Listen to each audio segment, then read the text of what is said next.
করতে শুরু করো, তোমরা যেন বেবিচারি ছেড়ে দাও ব্রাদার ইসলাম। আর আল্লাহ তাবারক ওয়া তাআলার কাছে ভালোভাবে তোমরা গিড়গিড়িয়ে আপনার কান্নাকাটি করে তওবা করো, নিজের নিজের গুনার ক্ষমা চাও। ব্রাদার ইসলাম, হযরতে নূহ আলাইহিস সালাম তওবা করতে আদেশ দিলেন। ব্রাদার ইসলাম, ও প্যারে মুসলমান, চ্যানেলটিকে সাবস্ক্রাইব করুন এবং পাশে থাকা বেল আইকনটিকে বাজিয়ে দিন।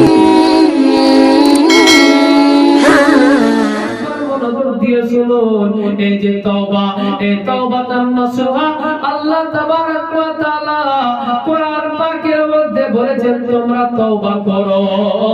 আর এই কোরআন পাকের উপরে আমল করে হযরতে নূহ আলাইহিস সালাম তাদেরকে আমল করতে আদেশ দিলেন যে তোমরা তওবা করো।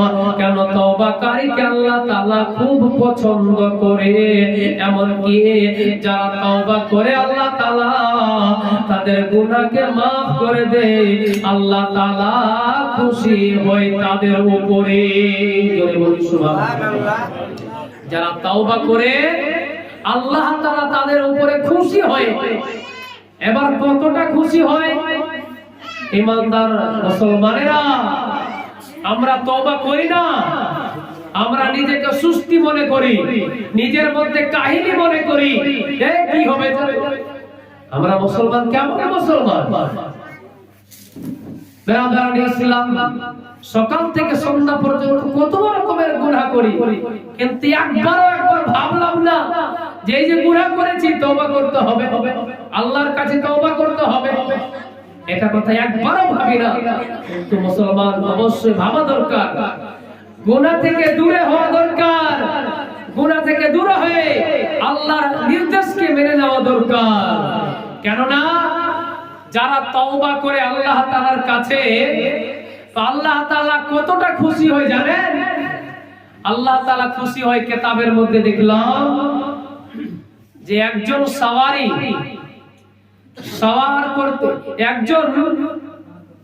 সফর করতে বেরিয়েছে কোন মানুষ, আর সফর করতে করতে কোন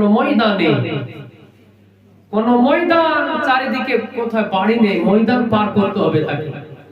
একটি সওয়ারির উপরে, সওয়ারি ঘোড়া, গাধা, একটা উটের উপরে চেপে সেই ময়দান পার করবে।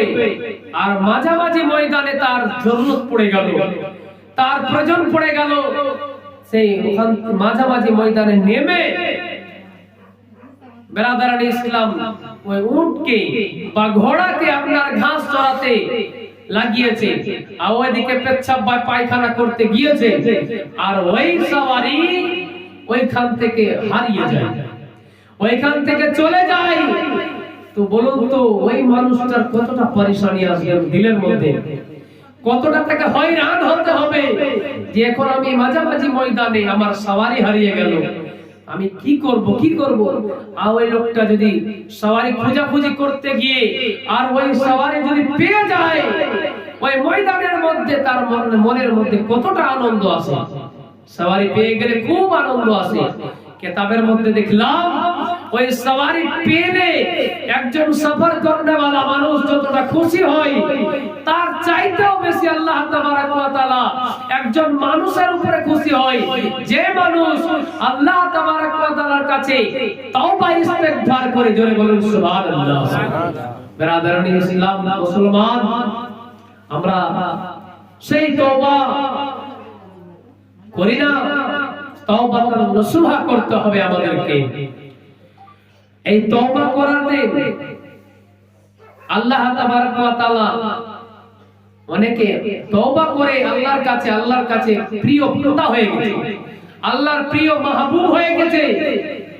তার জীবনে কোনো নেকি করেনি, কিন্তু নেক কাজ করার কারণে, নেক কাজ তো করেনি, কিন্তু তওবা করার কারণে সে আল্লাহর ওলি হয়ে গেছে। সে আল্লাহর ওলি হয়ে গিয়েছে। ব্রাদার ইসলাম বলবেন কেমন করে আল্লাহর ওলি হয়েছে? তাহলে আসুন আপনাদের কাছে আমি বলি, হযরতে ওমর ফারুক রাদিয়াল্লাহু তাআলা আনহুর জামানায় ব্রাদার ইসলাম একজন গায়ক, একজন ফাসিক, একজন কাফির, ব্রাদার ইসলাম যার ঈমান নাই, যার ঈমান ছিল না, সে একজন গায়ক ছিল, একজন ফাসিক ছিল, গুনাহগার ছিল। সেই গুনাহগার মানুষের সামনে গান গেয়ে গিয়ে নিজের রুজি রুটি করতো। ব্রাদার ইসলাম সেই গান গাইতো, আর গান গাওয়াতে মানুষ তার গান শুনে শুনে টাকা পয়সা দিত তাকে। ব্রাদার ইসলাম একদিন হঠাৎ করে ওই গায়কটা অসুস্থ হয়ে গেল, বিমার হয়ে গেল। অসুস্থ হয়ে যাওয়ার পরে গায়ক যেন আর গান বলতে পারে না, মানুষের সামনে গান শোনাতে পারে না। গান না শোনাতে পাওয়ার কারণে ব্রাদার ইসলাম ওই গায়ক আস্তে আস্তে যেন খেতে পায় না। ব্রাদার ইসলাম তার সেই যেন খেতে পায় না। এক পর্যায়ে ওই কি আপনার গায়ক এক পর্যায়ে এমন অসুস্থ হয়ে গেল, তার সে এমন কঙ্কাল হয়ে গেল, তার শরীরটা এমন দুর্বল হয়ে গেল যে তাই সে ভালোভাবে চলতে পারে না, ভালোভাবে উঠা বসা করতে পারে না। এই অবস্থায় এবার সে কি করবে? ব্রাদার ইসলাম ওই গায়কটা মদিনা শরীফের কবরস্থানের মধ্যে গেলেন। কবরস্থানের মধ্যে গিয়ে একটি পুরাতন কবর দেখতে পেলেন। ওই পুরাতন কবরের মধ্যে ওই গায়ক যেন বসে গেলেন। বসে যাওয়ার পরে আল্লাহ রাব্বে কায়নাতের কাছে, আল্লাহ রাব্বুল আলামিনের কাছে হাত উঠিয়ে তওবা ইস্তিগফার করতে শুরু করলেন আর বলতে লাগলেন, ওগো রব্বে কায়নাত, ওগো পাক পরওয়ারদিগারে আলাম, আমার কাছে কোনো নেকি নেই, আমি কোনোদিন নামাজ পড়িনি গো আল্লাহ, আমি কোনোদিন রোজা রাখিনি, আমি কোনো নেক আমল করিনি মাওলা। তবে একটা কথা বলি আল্লাহ গো, আমি আপনার কাছে তওবা ইস্তিগফার করি মাওলা, আমি তোমার হাবিবের ওসিলা দিয়ে তওবা করছি মাওলা, আমার তওবাকে কবুল করো মাওলা। আমার কোনো দুনিয়া থেকেও সাহায্য করবে ওয়ালা নেই মাওলা গো, আমার তওবা কবুল করো, আমাকে ঈমানে পরিণত করো। ওগো রব্বে কায়নাত, আমাকে ঈমানের দৌলত দান করো মাওলা। ব্রাদার ইসলাম তখন ওই ফাসিক ওই গায়ক যেন আল্লাহর কাছে এইভাবে যেন আরাধনা করছে আর আল্লাহকে বলছে আর তওবা করছে। ইতিমধ্যে রব্বে কায়নাত পাক পরওয়ারদিগারে আলমের কাছে এই গায়কের তওবাটা কবুল হয়ে গিয়েছে। এই গায়কের তওবা কবুল হয়ে যেমন তওবা কবুল হয়েছে, আল্লাহ তাবারক ওয়া তাআলা হযরতে ওমর ফারুককে গায়বী আওয়াজ দিয়ে বলে, ও ওমর ফারুক, তাড়াতাড়ি করে যাও চলে যাও ওই মদিনা শরীফের কবরস্থানে, যে কবরস্থানের মধ্যে আমার নেক বান্দা আছে, আমার ওলি আছে, আমার মাহবুব বান্দা আছে। যাও, তার কোনো সাহায্য করতে वाला নেই, তাকে কেউ সহযোগিতা করতে वाला নেই। 3 দিন থেকে না খেয়ে আছে, যাও তাড়াতাড়ি করে যাও। আল্লাহ তাবারক ওয়া তাআলা গায়বী আওয়াজ দিয়ে হযরতে ওমর ফারুককে পাঠালেন। হযরতে ওমর ফারুক রাদিয়াল্লাহু তাআলা আনহু কিছু পয়সা নিলেন, টাকা পয়সা নিয়ে চট করে ওই মদিনা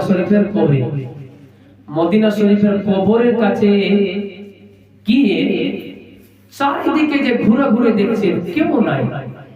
এটাকে কবরস্থানে আল্লাহ তাআলা গায়বী আওয়াজ দিয়ে আমাকে পাঠালো, কাউকে তো দেখতেই পাই না।